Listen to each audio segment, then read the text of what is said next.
que valorize o que você tem. Você é um ser, você é alguém tão importante para Deus. Nada de ficar sofrendo angústia e dor nesse seu complexo interior, dizendo às vezes que não é ninguém. Eu venho falar do valor que você tem. Eu venho falar do valor que você tem. Aleluia. Ele está em você, o Espírito Santo se move em você até com gemido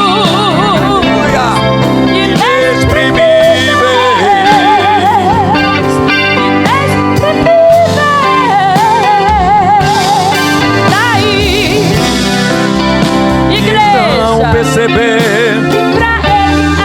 Oh, importante você, Deus Todo-Poderoso. Exalte ao Senhor. Você tem o valor. O Espírito Santo se move em você. Você tem o valor. O Espírito Santo se move em você.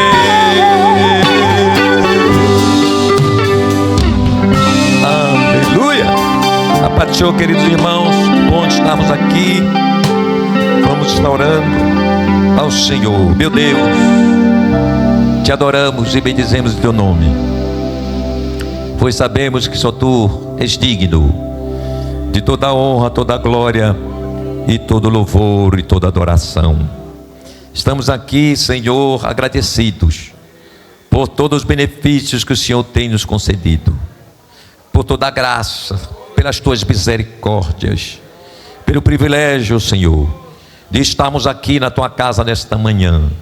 Nesta manhã, quando estaremos aqui, Senhor, trazendo à memória o sacrifício de Jesus, que nos trouxe a salvação, que nos restaurou, que nos libertou, aleluia, e nos fez assentarmos nas regiões celestes em Cristo Jesus. Neste momento, Senhor, te agradecemos pela noite que o Senhor nos concedeu, pelo sono reparador. Que a tua graça, as tuas misericórdias continuem sobre nós. Que esta manhã seja manhã, Senhor, de alegria, de contentamento espiritual, de batismo com o Espírito Santo, de renovação. Uma manhã, Senhor, de cura, de milagres. Oh, aleluia! Uma manhã em que tua glória, Senhor, tome conta desse recinto, das nossas vidas. Senhor, meu Deus, abençoa teus filhos que estão a caminho desta casa. Guarda, protege aqueles que não poderão vir. Continua mantendo as suas mãos sobre teus filhos também. Portanto, Deus, toma a direção de todo este dia, deste culto maravilhoso, Senhor, em que estamos aqui a celebrar ao Senhor. Oh Deus eterno, alegra os nossos corações, alegra, Senhor, a nossa alma. É isso que pedimos e te agradecemos em nome de Jesus. Amém. Asperge hoje meu coração com sangue teu, ó Redentor. Liberta-me do vil tentação com sangue teu, Senhor. Sob o sangue teu, Senhor, guarda-me da corrupção. Sob o sangue expiador, eu tenho proteção da dívida do temor. No sangue teu vem me lavar dos males do grande tentador. Ó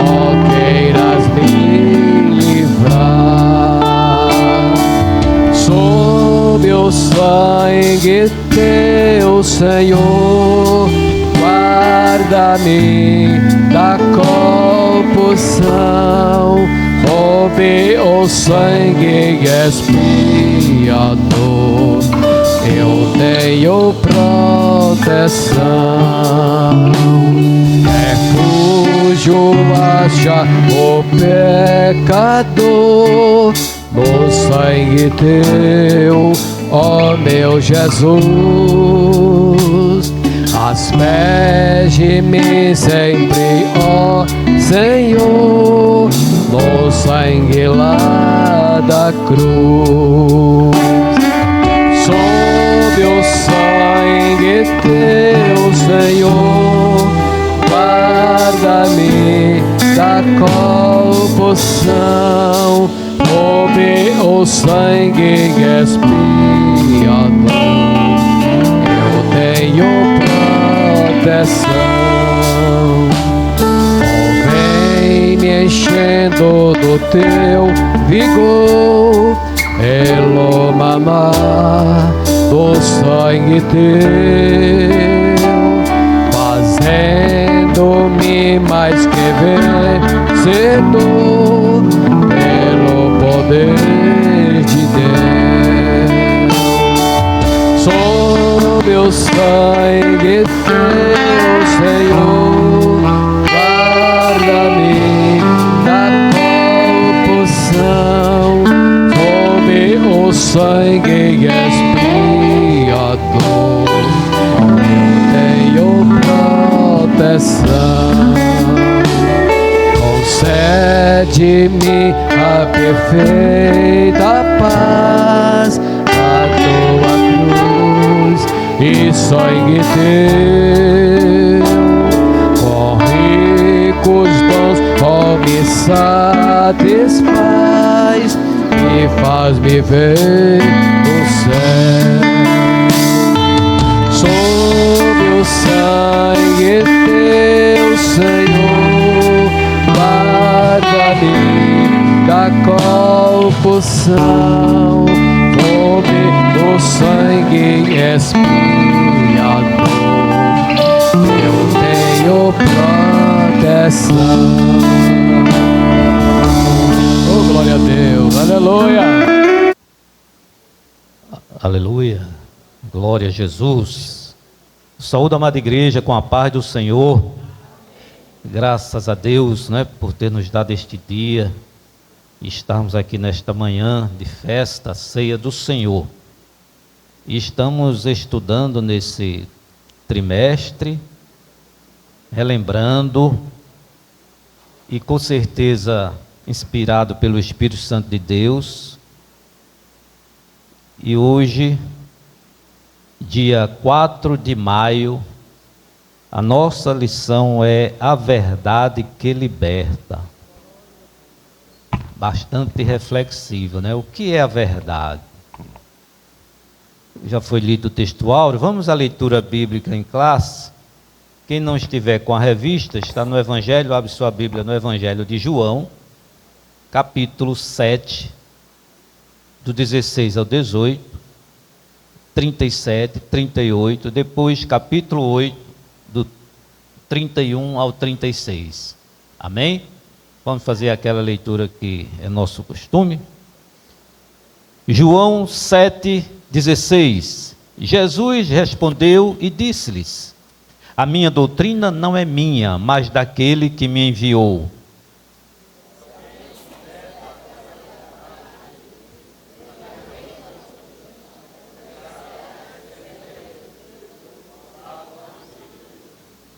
Quem fala de si mesmo busca a sua própria glória, mas o que busca a glória daquele que o enviou, esse é verdadeiro e não há nele injustiça.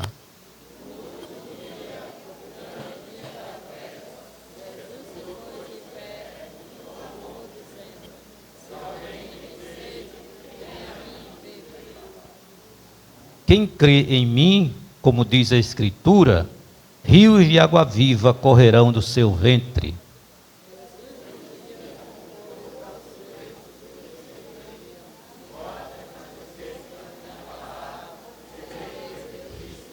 e conhecereis a verdade, e a verdade vos libertará.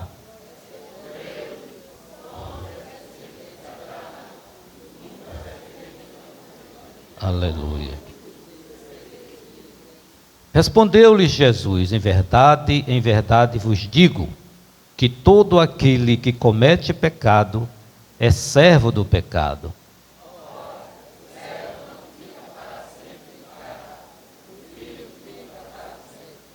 Todos nós. Se, pois, o Filho vos libertar, verdadeiramente sereis livres. Pai amado e santo, Deus Todo-Poderoso, te agradecemos mais uma vez, Senhor, e pedimos a direção do Teu Santo Espírito, nesse breve resumo desta lição, Senhor. Acende, Senhor, os nossos olhos, o nosso coração, a nossa mente, essa chama que o Senhor deixou, e assim te agradecemos em nome de Jesus.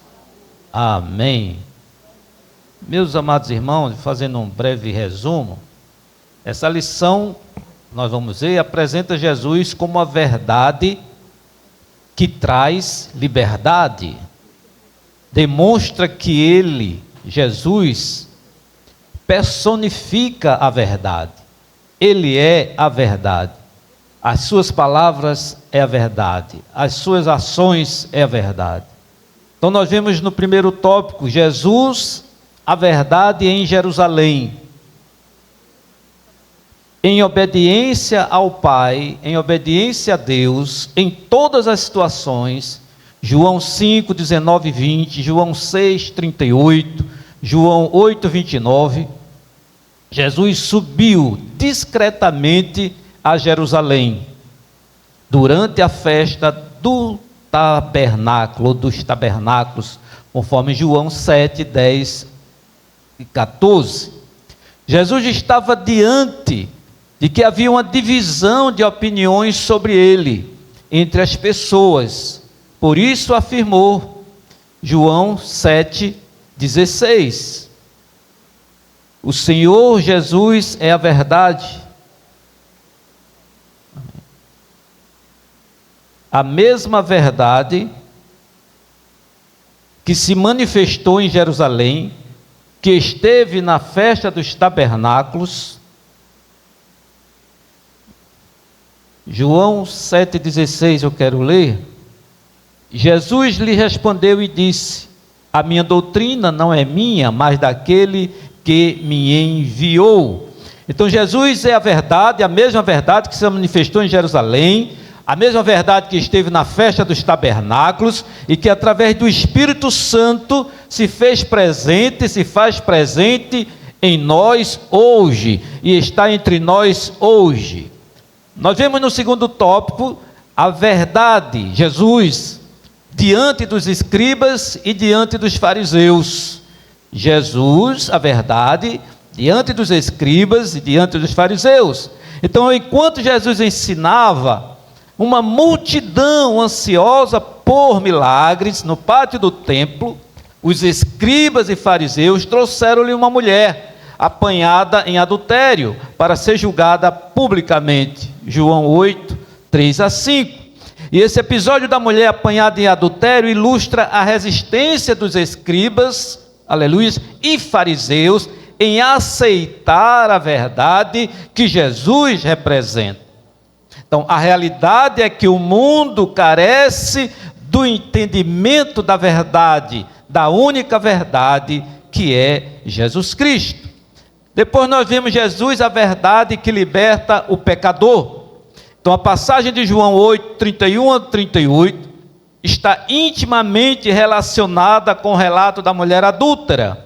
Assim, a vida do pecador que se arrepende estará garantida, se realmente permanecer em Jesus. Aleluia.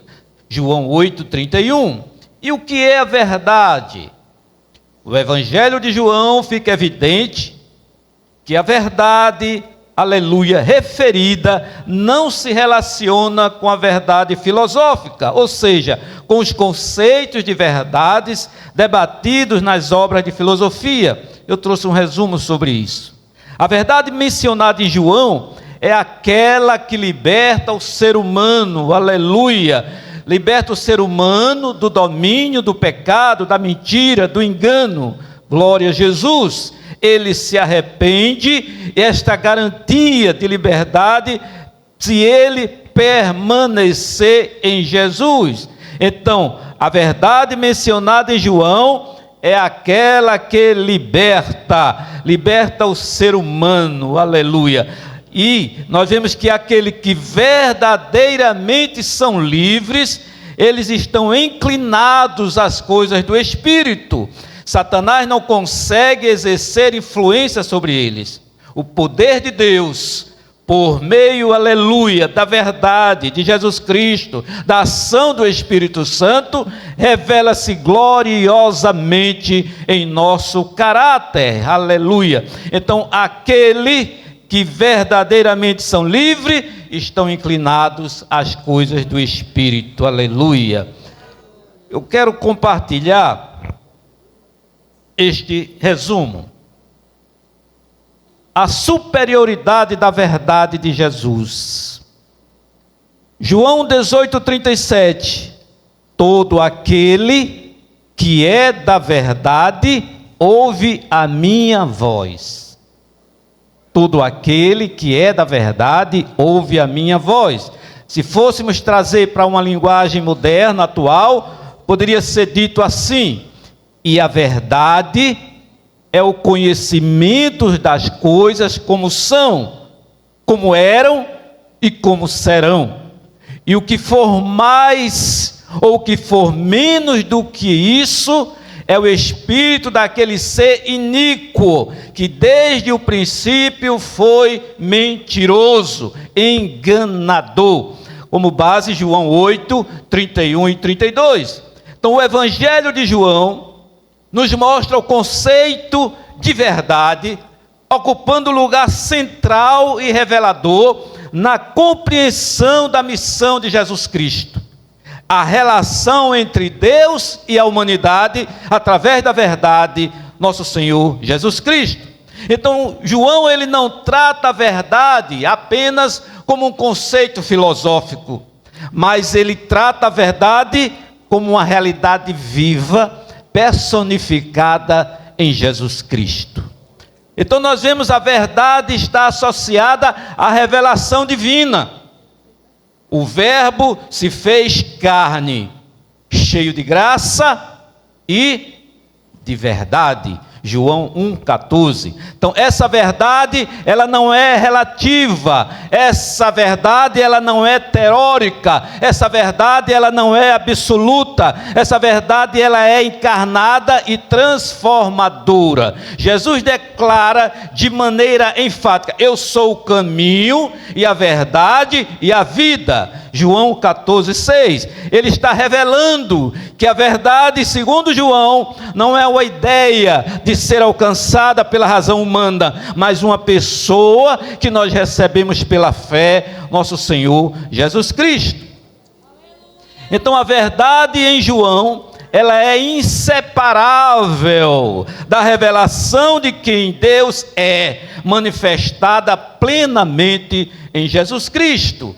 Esta verdade, ela é a luz que dissipa as trevas da ignorância espiritual. Quem está na verdade não está mais na mentira, não está mais nas trevas, não está mais na escuridão. João 1,5, João 3, 19 a 21.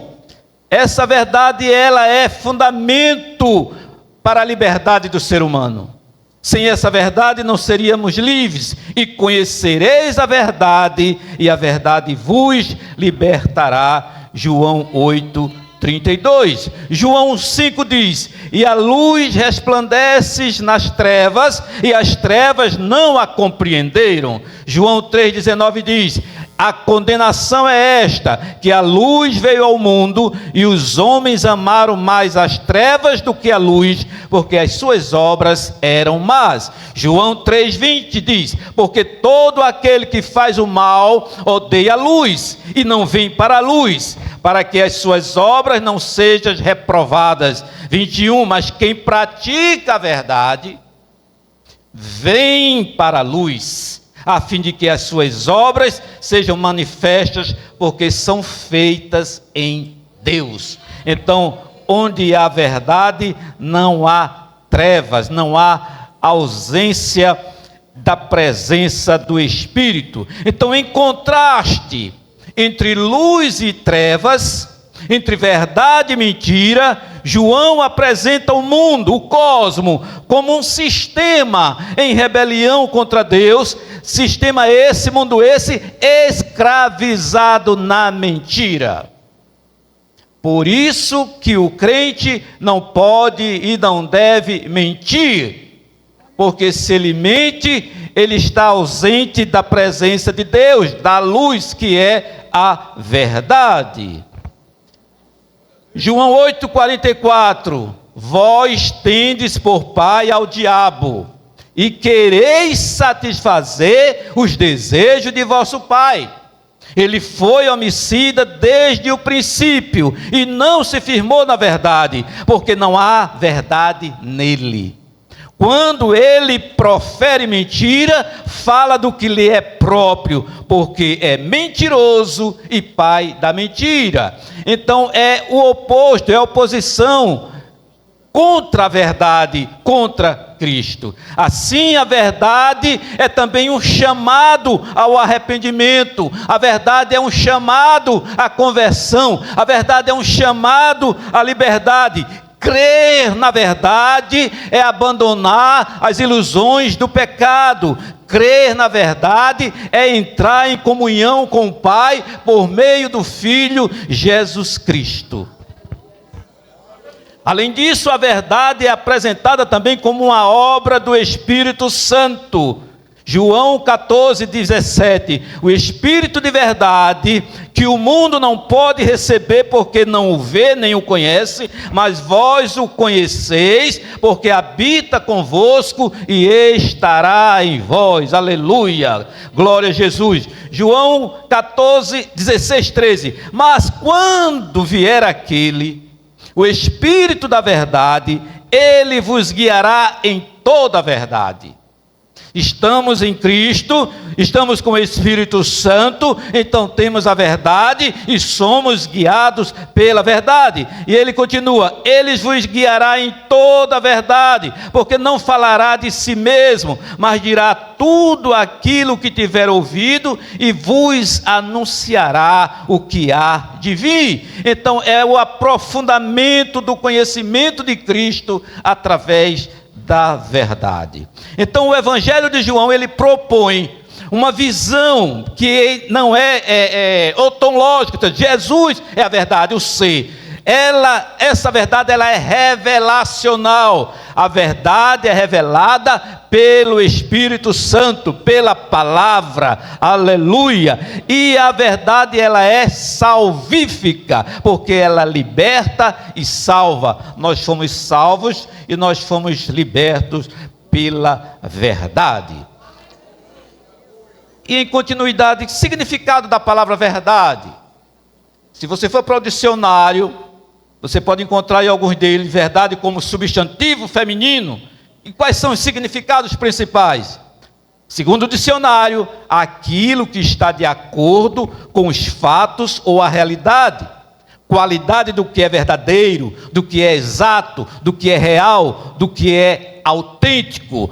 Conformidade do discurso. Presença, pensamento ou crença com a realidade objetiva. Também é sinceridade, franqueza, honestidade, doutrina, princípio ou proposição aceita como correta e justa. Então, no dicionário, resumidamente, verdade no Ruals é tudo aquilo que corresponde à realidade dos fatos. É autêntico e digno de confiança, tanto no plano racional, o que é real, quanto no plano moral, o que é justo. E segundo a filosofia, o que é a verdade? As principais concepções que eu trouxe: a teoria da correspondência, segundo a filosofia. A verdade é aquilo que corresponde aos fatos ou à realidade. Aristóteles disse: dizer do que é, e do que não é, o que não é dizer a verdade. A teoria da coerência. Algo é verdadeiro se for coerente dentro de um sistema de ideias. A teoria pragmatista. A verdade é o que funciona, o que resolve problemas práticos. William James. A teoria do consenso. A verdade é o que é aceito como verdadeiro pela comunidade racional. A verdade do platonismo. Para Platão, a verdade é eterna, é imutável, encontrada no mundo das ideias, o mundo inteligível.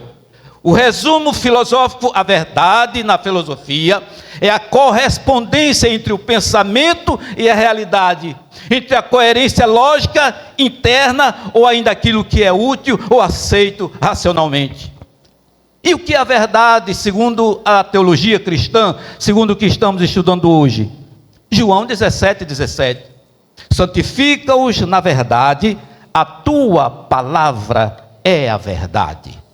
Então, cristológica, Jesus Cristo é a encarnação perfeita da verdade de Deus. Moral, a verdade exige santidade, a verdade exige honestidade, a verdade exige justiça, porque a verdade é baseada no caráter de Deus. Levítico 19:11, Efésios 4:25. E como eu já tinha dito, a verdade é salvífica, porque a verdade liberta do pecado e a verdade conduz à salvação eterna. A verdade é escatológica. A plena manifestação da verdade ocorrerá no juízo final, quando todas as coisas ocultas serão reveladas. 1 Coríntios 4:5. Então, o resumo teológico: a verdade é mais que um conceito, é a essência de Deus revelada em Jesus Cristo, que transforma, liberta e santifica o homem. Aleluia. Para finalizar, 7 opostos da verdade. Na Bíblia, os opostos da verdade são apresentados de várias maneiras, não apenas com o termo mentira, mas ela também é manifestada, ou seja, opostos da verdade na Bíblia, como realidades espirituais, morais e existenciais que se opõem à verdade de Deus. Por exemplo, de um resumo, a mentira, que é o oposto mais direto, mais explícito da verdade. João 8:44. Vós tendes por pai ao diabo, e quereis satisfazer os desejos do vosso pai. Ele foi homicida desde o princípio, e não se firmou na verdade, porque nele não há verdade, porque ele profere mentira, fala do que lhe é próprio, porque é mentiroso e pai da mentira. Então, mentira, engano, falsidade, são antônimo mais claro da verdade nas Escrituras. Então, quem está em Cristo, quem está na verdade, não pode ter mentira, não pode ter falsidade, não pode ter engano. Engano e ilusão. A Bíblia apresenta engano como um estado do afastamento da verdade. 2 Tessalonicenses 2:10-11 diz: e com todo o engano da injustiça para os que perecem, porque não receberam o amor da verdade para se salvarem. Por isso Deus lhes enviará a operação do erro, para que creiam na mentira. Então, meus irmãos, o engano, que é o oposto da verdade, não é só um erro intelectual, mas o engano é o afastamento voluntário da verdade espiritual. Injustiça também é o oposto da verdade, além da mentira, além do engano. A injustiça é o comportamento que contradiz a verdade moral de Deus. Romanos 1:18. Porque do céu se manifesta a ira de Deus sobre toda a impiedade e injustiça dos homens, que detêm a verdade em injustiça. Portanto, a injustiça ela suprime, a injustiça ela distorce a verdade prática e ética. Um outro oposto da verdade é trevas. A verdade é frequentemente associada à luz, e a oposição à luz é escuridão, escuridão espiritual. 1 João 1,6 diz: se dissermos que temos comunhão com Ele e andamos em trevas, mentimos e não praticamos a verdade. Viver nas trevas representa afastar-se da luz da verdade. Um outro oposto da verdade é o erro. O erro é visto como uma forma de se afastar da doutrina da verdade de Deus. Tiago 5,19 diz: irmãos, se algum dentre vós se desviar da verdade e alguém o converter, então o erro doutrinário, moral, espiritual é tratado como desvio da verdade. Apostasia e heresia também são opostos à verdade. Apostatar, abandonar a fé, seguir heresias, doutrinas falsas, são formas de rejeição à verdade. 1 Timóteo 4,1, mas o Espírito expressamente diz que nos últimos tempos apostatarão alguns da fé, dando ouvido a espíritos enganadores e a doutrinas de demônios. Heresia e apostasia são opostos organizados da verdade cristã. Por fim, verdade, ou melhor, vaidade e vã filosofia são opostos também da verdade. Buscar sentidos fúteis ou ilusórios para a vida também é visto como oposição à verdade revelada que é Jesus Cristo. Colossenses 2,8. Tende cuidado, para que ninguém vos faça presa sua por meio de filosofias e vãs sutilezas, segundo a tradição dos homens, segundo os rudimentos do mundo e não segundo Cristo. Vãs filosofias e tradições humanas podem afastar da verdade absoluta. Então, meus amados irmãos, a verdade é Cristo, a verdade liberta, a verdade santifica, e conhecereis a verdade, e a verdade vos libertará. Não é uma verdade pessoal ou relativa, mas é a única verdade absoluta que tem o poder de libertar o pecador da morte. Hebreus 13:8, Jesus Cristo é o mesmo ontem, hoje e eternamente. Sua verdade é firme, sua verdade é não mudável, aleluia, segundo o gosto do homem, mas sim, segundo a direção do Espírito Santo. Nós cremos na verdade, nós somos a verdade, nós temos a verdade, então não pode haver mentira, não pode haver injustiça, não pode haver erro, não pode haver engano, mas sim na direção do Espírito. O Espírito Santo, caminharmos na verdade. Eu agradeço, Deus abençoe em nome de Jesus.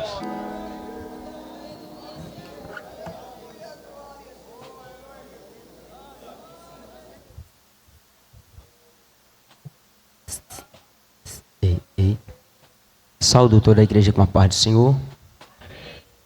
Quero agradecer a Deus por essa oportunidade de estar na casa do Senhor, para participar do corpo, do sangue de Cristo. Agradecer a Deus pela vida do nosso pastor Jair Silas, pastor presidente, por essa oportunidade. Trago nessa manhã uma mensagem que não é muito familiar, mas Deus colocou em meu coração e eu vou entregar. Eu quero convidar a abrir a sua Bíblia.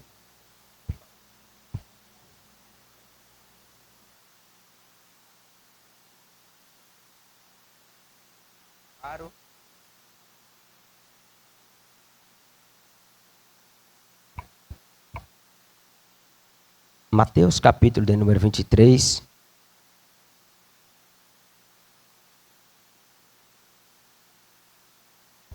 Versículo de número 33, a parte B.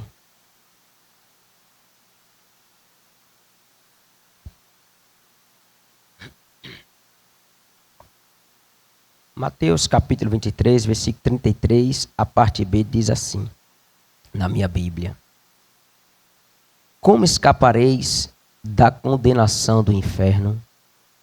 Podeis tomar o vosso assento.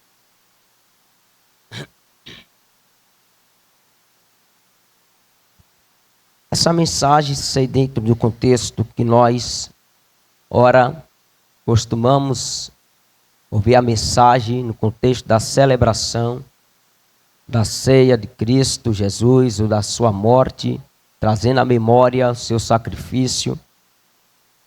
Eu tinha outras mensagens, quem prega sabe muito bem que isso acontece. Os pastores sabem que muitas das vezes ele está ali estudando, está meditando na palavra do Senhor, conforme a própria Bíblia assim orienta, que o crente faça, muito mais o sacerdote. E ele tem aquele afã, aquela alegria, aquele desejo de transmitir aquela mensagem. Quero lembrar-lhes uma ressalva, que toda mensagem, partindo da Bíblia, ela é bíblica. Então nós não podemos escolher o que queremos falar, porque o que está escrito é para ser vivido, e é para ser dito, é para ser pregado. Então nós temos esses impasses, quem prega, quem lida com a pregação. E muitas das vezes você quer pregar algo, mas Deus lhe chama para o outro lado. Ainda que isso lhe faça estremecer a sua carne e o seu corpo, mas você é levado a obedecer aquilo que Deus colocou em seu coração, para que de alguma maneira não venha sofrer uma situação desconfortável. Não sou muito de usar esboço, mas nesta manhã, em detrimento dessa temática, eu optei para não correr o risco de falhar na comunicação e fazer algumas anotações. Não se preocupe, porque não é na internet, graças a Deus, né? É no livro, é no joelho, é na Bíblia, no livro do Senhor. Mas, ainda assim, nós entendemos que uma mensagem como essa, uma temática como essa, como escapar da condenação do inferno. Mas, evidentemente, que para a igreja do Senhor está prometido os céus e não o inferno. Lembrando que a pauta desta mensagem, não obstante a terminologia, o vocábulo inferno aqui, eu não entrarei em detalhes no que diz respeito ao seu uso dentro dos seus específicos contextos, pois é entendido que tanto no hebraico quanto no grego, a palavra Sheol e a palavra Hades, ela tem equivalência dentro do contexto de aplicabilidade à sepultura, mas não irei tratar disso aqui. Portanto, me deterei no que diz respeito à expressão e o significado de Gehenna. Esta é a expressão grega para o inferno propriamente dito. Ainda que Jesus se valeu dentro de um contexto histórico e conhecido, o vale de Rinom ou Inom, onde se queimava o lixo fora da cidade de Jerusalém, junto aos muros. E ali também se lançavam crianças para serem queimadas junto no lixo. E aquele lixo, aquele fogo nunca deixava de queimar. Razão pela qual Jesus faz uso, Paulo não faz, Tiago não faz, Mateus não faz, João não faz, Lucas não faz, mas Jesus vai fazer. Jesus vai dar ênfase àquilo que ninguém quer dar ênfase. E eu também não vou entrar no mérito da questão da quantitatividade, no que diz respeito à quantidade de versículos que falam acerca do céu, que é superior à quantidade de versículos que falam acerca do Gehenna ou do inferno. Eu não vou entrar nessa, porque ainda que tivesse apenas uma citação bíblica, o que é conhecido no uso, nos termos da teologia como rapax legomeno, apenas uma escrita, em nenhum outro lugar da Bíblia você vai encontrar aquele mesmo texto. Mas se Jesus proferisse apenas uma única vez sobre o Gehenna, eu acreditaria que o Gehenna é real, que o Gehenna existe, que o Gehenna é verdadeiro, e eu ia me cuidar para não ir para lá, porque há construção por muitos, não por Jesus, de que para se construir, se determinar um determinado ensino ou uma doutrina, requer um número, uma quantidade de versículos, que corrobore, que coadune. Então, eu quero chamar a atenção desses que ignore o texto, ou anule o texto, ou interprete o texto, ou dê uma interpretação clara do texto, concisa do texto, da expressão de Jesus, quando dirigindo-se ao ladrão arrependido na cruz, ele disse: hoje estarás comigo num paraíso. No paraíso. Não tem outra expressão como essa na Bíblia. Jesus só dirige-se uma única vez nesse tom a uma pessoa, e esta expressão é um rapax legômeno, só aparece uma única vez, e nem por isso o ladrão deixou de usufruir desta promessa, e nem Jesus invalidou a sua palavra, porque ele disse apenas uma só vez. Observe, portanto, que o ensino bíblico acerca do inferno é tão relevante quanto o ensino acerca do céu. Alguém já disse que alguém pode ir para o inferno estando à porta do céu. Como isso? Vejamos o que diz o texto em Mateus capítulo 7, eu poderia citar, mas alguém diz que é melhor ler do que citar. Mas vamos ler. E se citasse também não há nenhum texto proibitivo para tal. Mateus capítulo 7, versículo de número 23.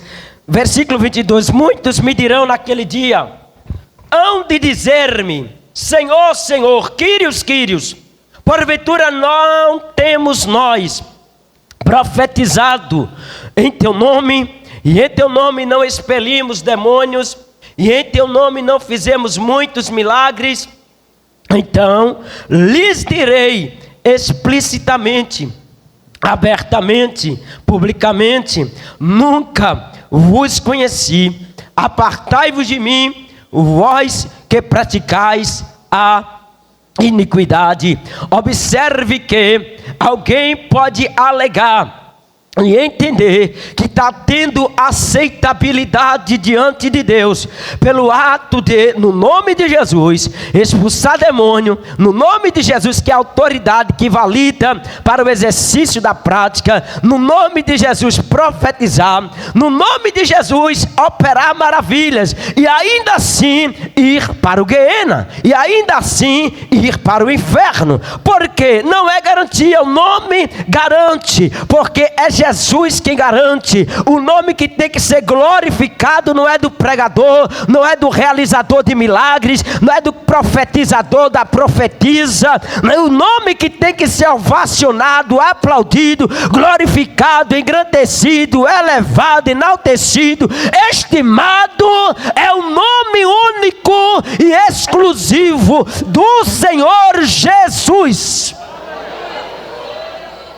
Certo escritor, Lewis, ele escreveu dizendo: não há doutrina no cristianismo que eu removeria com mais boa vontade do que esta, se isto estivesse em meu poder. Então quem conhece a obra desse escritor vai ver que ele escreve sobre muitas coisas que eu não vou citar aqui para fazer marketing, mas ele admite e reconhece que se tivesse o poder de anular a veracidade da existencialidade do Guiena, do inferno, ele faria isso com o uso da sua caneta, mas ele não tem o poder para tal. Ninguém pode invalidar aquilo que Deus determinou, aquilo que Deus estabeleceu, aquilo que Deus fixou. Goste quem gostar, ache ruim quem quiser achar, ignore quem quiser ignorar, e fale o que quiser falar, mas a verdade de Deus, ela vai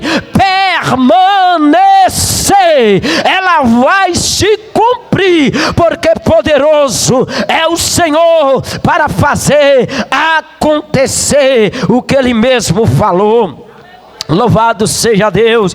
Então a Bíblia vai nos dizer que, portanto, a Bíblia Sagrada, ela me leva a entender que não tem como eu falar acerca do Guiena e sem antes passar ou falar obrigatoriamente acerca do Calvário, da cruz, e diga-se de passagem, não dos dois, um que estava à direita ou da esquerda, mas daquele que estava na cruz central, na cruz principal, na cruz do meio, que segundo a história era o principal réu, era o principal criminoso. Ele não está ali simplesmente por estar. Evidentemente que dentro, à luz do texto do Antigo Testamento, do vaticínio da profecia dita pelo profeta Isaías, ele está contabilizado, Isaías 53, entre os transgressores. Mas observe que na cruz do Calvário é revelado aquilo que o inferno revela, o Guiena revela. O que é que o inferno, o Guiena revela acerca do caráter de Deus? O inferno, o Guiena revela que Deus é um Deus santo e exige santidade daqueles que se aproximam dele. Portanto, na cruz do Calvário, Jesus, ele é punido, não por ser um profano, não por ser um adúltero, não por ser um fornicário, não por ser um ladrão, não por ser um avarento, não por ser um mundanista, não por ser um avarento, não por ser um mentiroso, não por ser um falso. Ei, Jesus está padecendo na cruz por conta dos meus, dos teus, dos nossos pecados. Portanto, não há motivo nem para mim, muito menos para você, se gloriar, se vai descer e achar que está todo bonito, está arrumadinho, está bem, está gozando de saúde, tem um status, tem uma posição, que você é o benquisto. Não, meu filho, é para nós nos envergonharmos e reconhecermos que nós só estamos aqui por causa da morte dele na cruz do Calvário.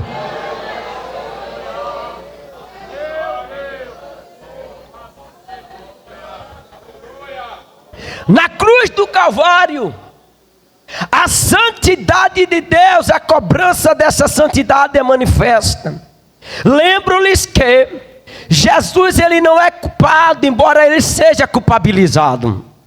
O escritor aos Hebreus capítulo 4 versículo 15 vai dizer: porque não temos um sumo sacerdote que não possa compadecer-se de nossas fraquezas, porém um que como nós em tudo foi tentado, mas sem pecado. Não foi possível achar nele falha alguma. Foi posto pesado na balança, mas não achou-se falta nele. Todavia, por que então pergunta-se, ele foi à cruz e foi tão maltratado daquele jeito? É obrigado lembrar-lhes que o apóstolo Paulo, no capítulo de número 6, a sua carta aos Romanos, versículo de número 23, ele escreve dizendo: porque o salário, a recompensa, o pagamento do pecado é a morte, mas o dom gratuito de Deus é a vida eterna por Cristo Jesus, o nosso Senhor. Observe que Jesus, ele está recebendo um salário pelas mais obras que eu e você, nós praticamos.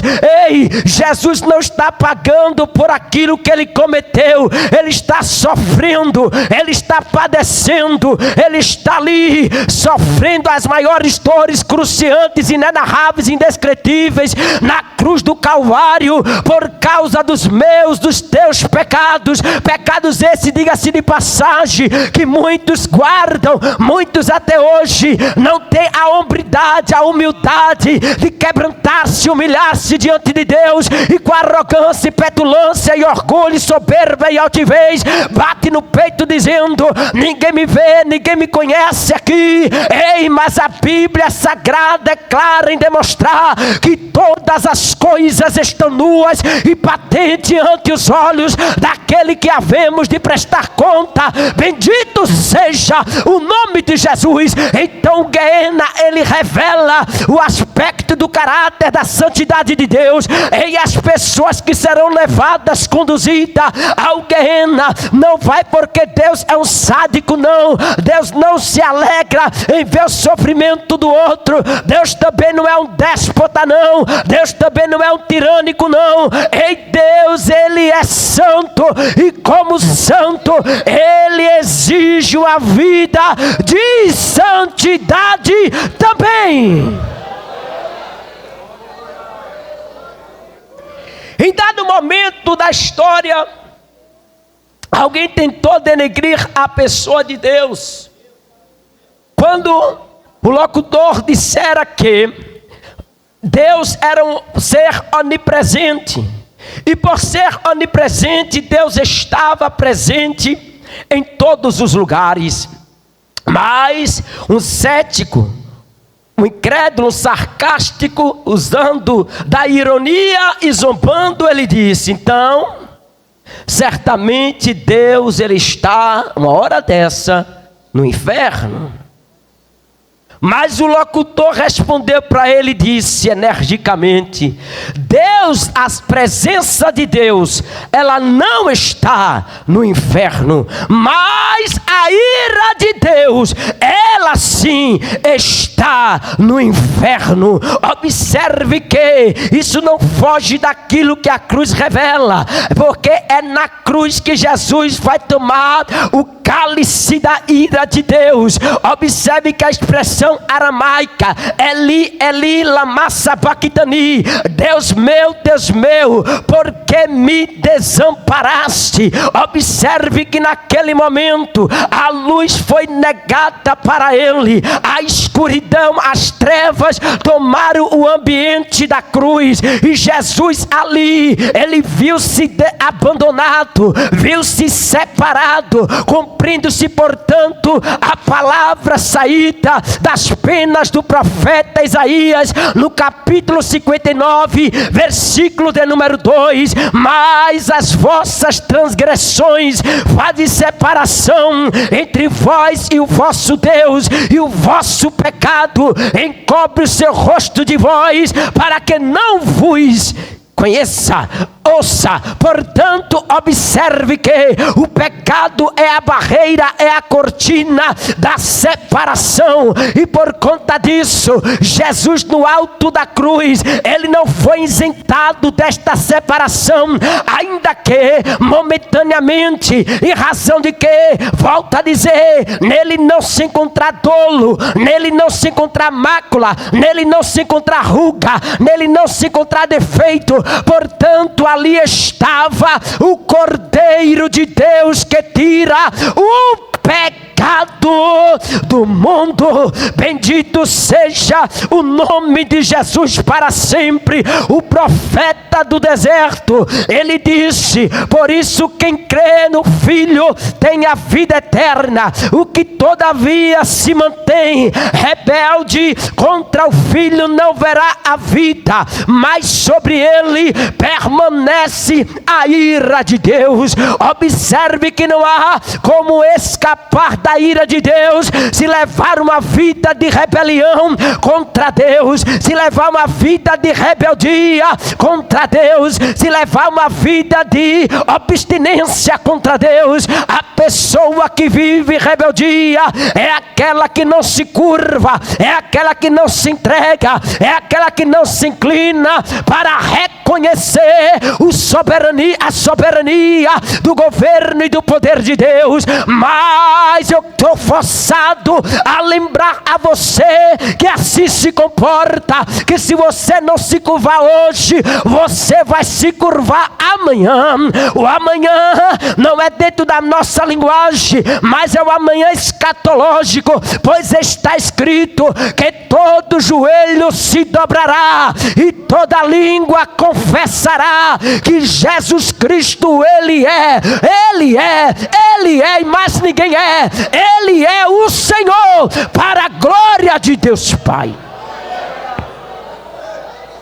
Em segundo lugar, o inferno ou Guiena revela a justiça de Deus. O patriarca Abraão, ele vai dizer: longe de ti fazeres tal coisa, o justo, matares o justo como ímpio, como se fosse o justo igual ao ímpio. Longe de ti tal coisa, não faria justiça o juiz de toda a terra. Ei, se Abraão tinha essa consciência, tinha esse entendimento de que Deus tem o caráter de justo, uma marca de justo indelével, diga-se de passagem, inepagável, e portanto Deus, ele não muda dentro do contexto do atributo da sua imutabilidade. Deus não é mais santo hoje do que foi ontem, e nem será mais santo amanhã do que está sendo hoje. Deus permanece santo, porque ele é antemporal, ele existe antes do relógio,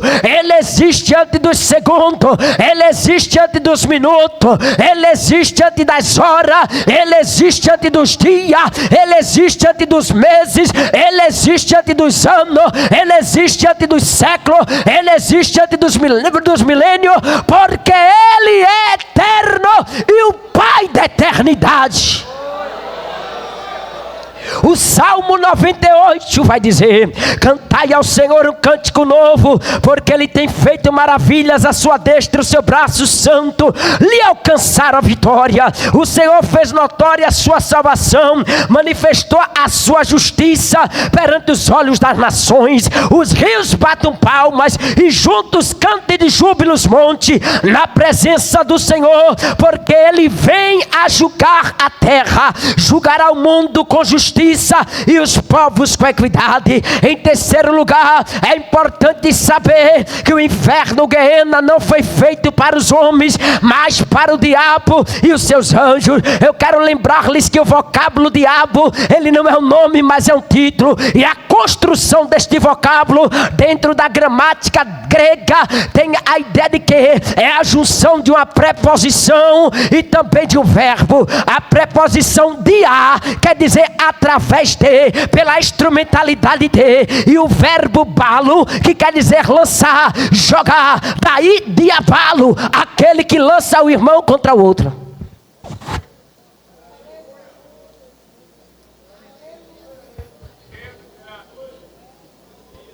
Aquele que lança o obreiro contra o outro.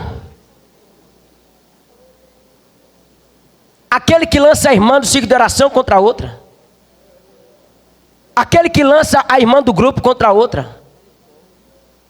Aquele que lança o pregador contra o outro. Quem prega mais, quem sabe mais, ninguém sabe, nem prega nada se Deus não mandar.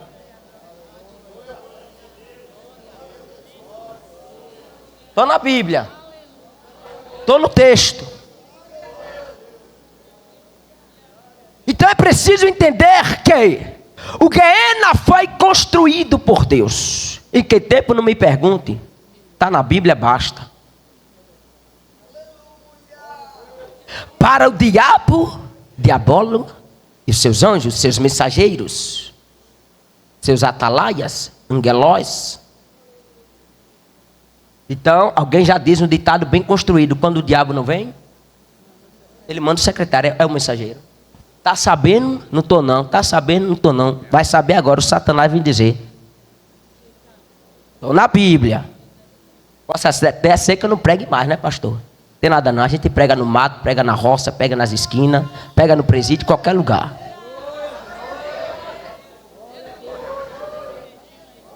Jesus é bom. E aonde Deus mandar. Oh, glória. Estou terminando. Jesus é bom. Então a Bíblia vai dizer em Mateus 25, 41, então o rei dirá também aos que estiverem à sua esquerda: apartai-vos de mim, malditos, para o fogo eterno, preparado para o diabo e seus anjos. Observe comigo, alguma forma de nós escaparmos e o cuidado de Deus. Foi Jesus quem disse, Mateus capítulo 10, 28, não tem mais os que matam corpo e não pode matar a alma. Temei antes aquele que pode fazer perecer no inferno tanto a alma como o corpo. A expressão mefobel, que é a expressão para não temer no grego, daí vem fobia, a gente sabe. estou com medo. Né? Essa expressão, o me aqui é uma partícula negativa absoluta.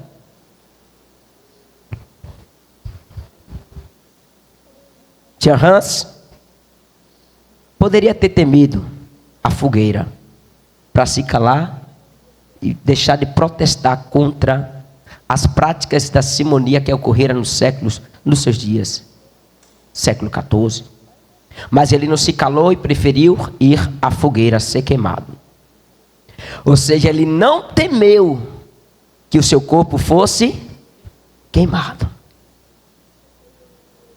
Ele preferiu ter o corpo queimado, porque ele sabia e confiava nessa palavra, que os homens só poderiam matar o soma. A palavra aí é soma, corpo. Não é sarx, é soma. Mas ele preferiu, o texto diz, temei, fobel, presente, indicativo presente, o tempo presente, o modo indicativo e o verbo, a voz ativa. Temei. Não é temer hoje, nascer e amanhã deixar de temer. Se quiser entrar no céu e não quiser ir para o Guiena, seja eu, seja você, se está gostando, coma pouco, se não está gostando, não coma nada. Não vai invalidar o que está escrito. Então o texto é claro em dizer, temei aquele que tem o poder dinamai, apólime, em Guiena, cai-se rei cai soma, de mandar para o Guiena, apólime, embora que a expressão traga destruir, mas aqui não é a doutrina da destrutibilidade. Haja vista que a alma não morre. A alma não morre. Ela permanece distinta. A ressurreição nunca será da alma, mas do corpo. É o que o texto diz. Vai ao pó, mas ele vai voltar. A transformação, ela vem para o corpo. Corpo glorificado, revestido de imortalidade. Olha aí. Porque o corpo morre em decorrência do pecado. E a alma é atingida, está no corpo. É um pacote só. Então não vai uma parte para um lugar e outra parte para o outro. Deus é o Deus integral, da integralidade do pleno. Daí a palavra holocausto, holocausto, ou seja, por inteiro. Ou seja, Deus não me quer, e Paulo entendeu muito bem isso, 1 Tessalonicenses 5:23, corpo, alma e espírito sejam conservados irrepreensíveis para o dia da vinda do Senhor. Deixa eu correr por causa do tempo. Observe que o texto mateano, a escrita de Mateus, mas as palavras de Jesus, em Marcos 9:43, se tua mão te faz tropeçar, isso é escândalo, escandalizo. O que é que diz? Arranca. Claro que não é para fazer isso literalmente, mas o peso da palavra. Porque é melhor entrar na vida maneta, cotó, só com um toquinho, do que ir todo o pacote inteiro para o Guiena. Então não pode pegar o que é dos outros. Comprou, pague. Eu vejo o pastor, vez ou outra, não esquece não da fidelidade, eu fico envergonhado. Porque pastor não é para cobrar nada que se compre na livraria, não, e nem em nenhum lugar. Comprou, pague, rapaz. Tá com fome, vai comer o lanche, coma o lanche e tudo, mas depois pague. Não deixe para ninguém, mas pague. Quer comprar um livro, a Bíblia é bonita? Pague a Bíblia, rapaz. De graça dar e de graça receber o Calvário. Mas o livro custou dinheiro para ser editado, publicado. Sem falar de outro sacrifício para produzir o livro. Então você tem que pagar para a obra missionária. Glória ao nome de Jesus. Aí fica o pastor procurando, cadê irmão, meu Deus, está chegando o dia de pagar a fatura. Porque a fatura chega, meu irmão. Compra para depois pagar muitas das vezes. Oxente, na hora de comprar é uma alegria, um pula-pula, é um terra. Mas na hora de pagar, Jesus, há poder no teu sangue. Há poder. Não há poder no sangue de Jesus nisso não, viu? O negócio é pagar para ficar certinho. Deixa eu terminar. Perdoe, viu, pastor? O senhor está longe para puxar o paletó dá trabalho. Mas bora lá. Rapidinho, então. Partindo aqui, presta atenção. Partindo corpo, mão, pé. Marcos 9,45. Se teu pé te faz tropeçar, a expressão é a mesma. No grego é sicandalizo. Observe que é melhor entrar. Sou eu tô chegando, ô glória. Cheguei quebrado, mas cheguei. Jacó não passou, veio mancando, mas veio na benção, né? Você pode entrar no céu melhor do que Jacó, ó. Só de um pé, do que ir os dois pés pro inferno. Aonde tu andas? Aonde tu entras? Camanda calava sobre me comandácia. Que me onde cleiva sede comandera vai. Quais são as tuas reuniões? Quais são os teus passos? Quais são as suas entradas? Quais são os seus lugares prediletos? Rebianchou revácia. Que me onde que vácia. Onde coloca os teus pés? Cuidado, porque se estiverem indo para um lugar errado, obscuro, você pode ir para o inferno com o pé e tudo. Não se preocupe em perder não, que você não vai perder não. Vai com ele inteiro pro Guiena. Cuidado. Terminando. Os olhos. Marcos 9,47. Jesus quem disse, foi eu não. E se um dos teus olhos, Gleidson, te faz tropeçar, arranca-o. Balo altos. Pois melhor é esticá-los e se romai, que se tire, se perca, né? Um dos teus olhos, oftalmos, daí vem a oftalmologia, é do que ter todo o teu corpo balo, lançado. Olha aqui, lançar aqui, irmão, é com a força. E Davi pegou a fundo, ó, balo, ó, lançou lá no hebraico é a mesma força, gramatical. Não sei a velocidade da pedra, mas só foi uma só. Foi um tiro só, bateu, caiu. Lona. Não vai falar assim, não. O anjo não vai dizer assim, não. Venha, venha, meu filho. Você é o primeiro. Venha. Foi, né? Pode vir devagarzinho.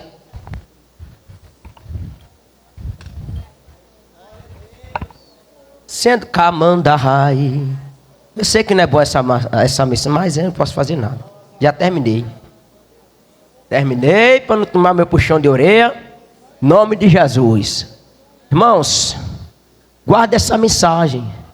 É preciso, porque isso aqui é um despertamento de Deus para mim e para você.